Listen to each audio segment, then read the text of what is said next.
Viewers,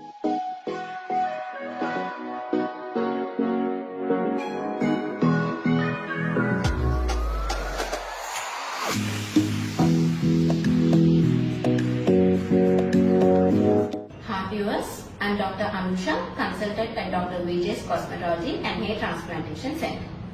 ఈ రోజు మనం హెయిర్ ట్రాన్స్ప్లాంటేషన్ జరిగిన ఎన్ని రోజులకి డోనర్ ఏరియాలో హెయిర్ అనేది వస్తుందో తెలుసుకుందాం.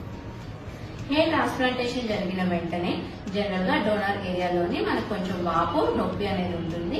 ఇది ఒక 24 నుంచి 48 గంటల్లో ఏదైతే ఈ వాపు నొప్పి ఉన్నదో అది తగ్గిపోతుంది.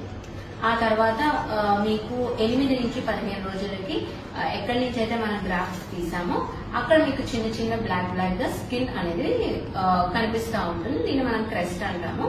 ఇది మనకి ఈ 15 నుంచి 20 రోజుల్లో ఇది ఏదైతే ఉందో అది రాలిపోతుంది.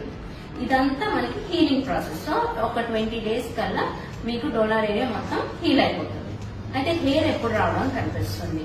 మీకు కొత్త హెయిర్ అనేది రావడం జనరలీ అరౌండ్ 1.5 to 2 months అనేది చిన్న చిన్న హెయిర్ రావడం అనేది మీకు మీ డోనర్ ఏరియాలోని తెలుస్తుంది.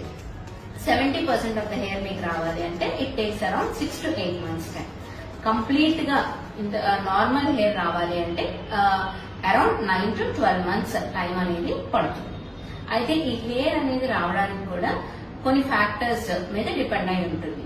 హెల్దీ హెయిర్ మనకి కావాలి, చక్కగా రావాలి, డెన్సిటీ బాగోవాలి, క్వాలిటీ ఆఫ్ ద హెయిర్ బాగోవాలి అని అంటే ఫస్ట్ ఆఫ్ ఆల్ మీ డాక్టర్ మీకు ఏ మెడికేషన్స్, ఏ సప్లిమెంట్స్ అయితే ప్రిస్క్రైబ్ చేశారో అవి మీరు క్రమం తప్పకుండా తీసుకోవాలి.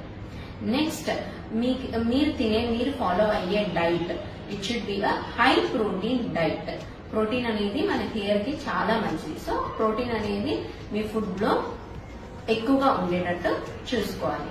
నెక్స్ట్ మీ డాక్టర్ మీకు అడ్వైస్ చేసిన పిఆర్పి సెషన్స్ అనేవి మీరు క్రమం తప్పకుండా చేయించుకుంటూ ఉంటే మీకు healthy and good quality hair అనేది వస్తుంది. Thank you.